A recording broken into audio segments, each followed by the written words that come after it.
Pim pim pim, suara gaduh yang biasa terdengar di jalan-jalan kota. Debu, asap, polusi, semua bercampur aduk. Lampu merah menyala.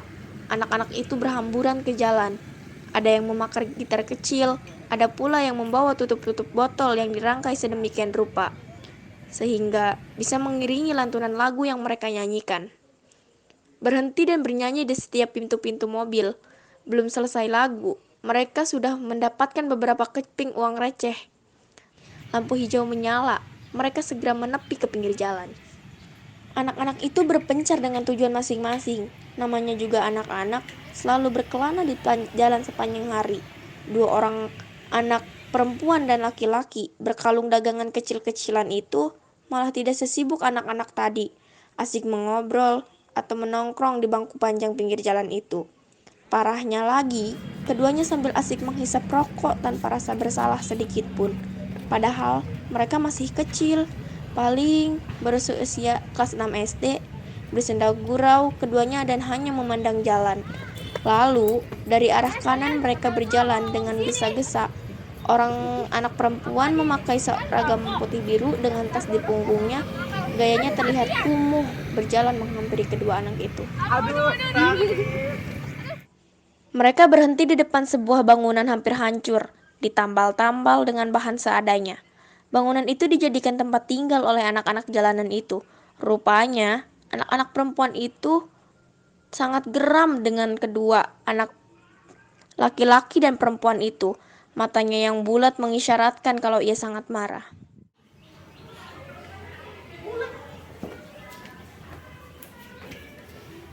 Kenapa kalian gak kerja? Kami kerja, kami sedang istirahat, capek banget motor-motor terminal. Baru terminal aja kamu capek. Istirahat dulu, gak usah manja, kan anaknya aja. Kan itu di rokok dapat dari mana uangnya? Dari hasil jualan kalian. Kalian tahu gak sih, hasil jualan kalian itu ditabung, bukan buat jajan, apalagi buat beli rokok. Kenapa gak jawab? Aku peringatkan sekali lagi, kalau kalian masih ngerokok, awas kalian. Nanti kalian ditangkap polisi. Masuk sana.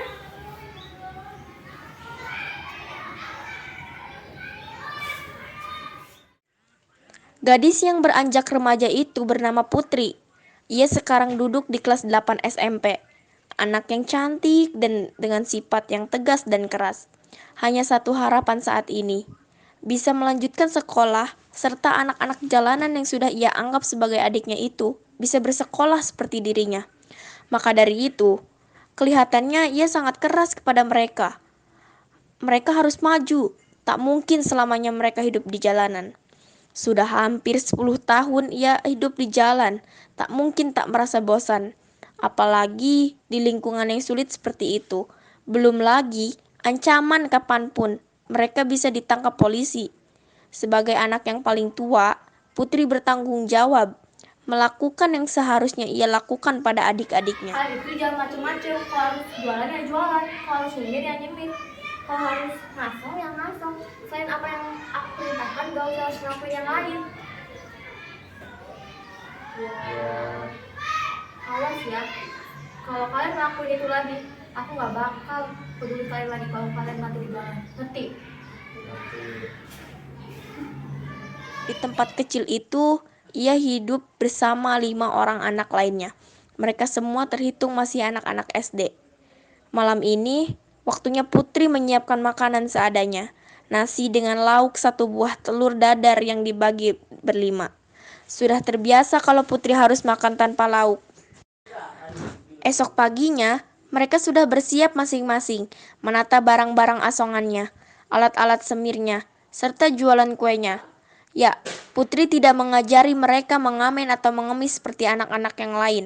Walaupun hasilnya tak lebih banyak, tapi itu cukup mengajarkan mereka untuk bekerja keras. Sementara Putri sekolah dari pagi hingga siang.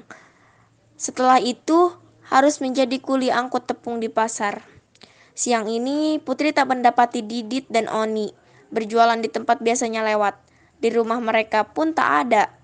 Tiba-tiba seorang ibu yang biasa ia temui di pasar datang.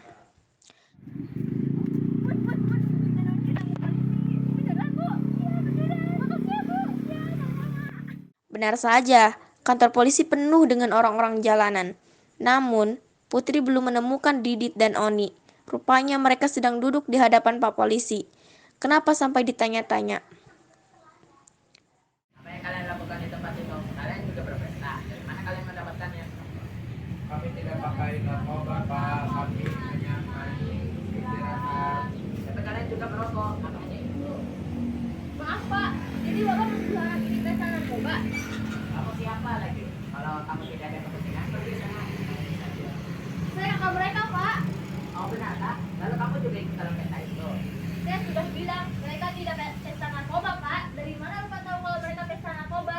Hah, sudah sejak dulu tempat itu menjadi sarang mereka. Anak-anak itu juga melihatnya sendiri. Belum puas ditambah merokok. Jadi Bapak percaya omongan mereka? Bukankah semua harus dicari bukti Pak? Lalu kalau mereka benar-benar memakai narkoba, kenapa sampai sekarang mereka baik-baik saja? Bukankah pemakai narkoba selalu menjadi aneh? Mereka bukan pemakai Pak. Anak-anak itu bohong. Mereka berusaha orang lain, padahal mereka sendiri yang melakukannya Pak. Dia bohong, Pak. Apa? Kamu yang bohong. Sudah jelas-jelas kalian yang biasa memakai. Lihat Pak, mereka jadi jelas seperti itu. Bohong, Pak. Dia itu yang dulu. Sudah. Ini kantor polisi. Jangan buat keributan. Baiklah, nanti kalian akan ikut di penampungan. Mereka berdua juga Pak. Tentu saja. Tapi mereka bukan pengamen atau pengemis yang lain Pak. Mereka jualan, bukan pengemis Pak. Sama saja, mereka anak jalanan yang bandel, anak kecil sudah merokok. Tunggu saja kalian akan dibintakan nanti. Pak, saya bohong. Mereka adik saya Pak.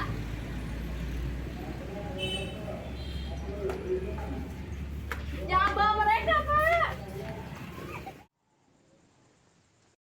Didit dan Oni berjalan lambat-lambat, melangkah mengikuti Putri yang sedari tadi diam.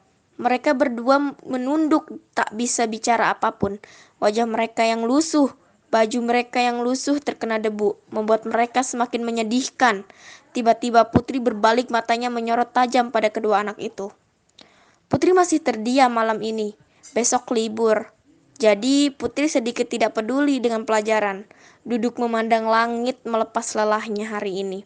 Di bangku kecil depan rumah, Didit dan Oni dengan takut-takut mendekati Putri duduk di sampingnya. Putri berbaling masih tak mau melihat mereka.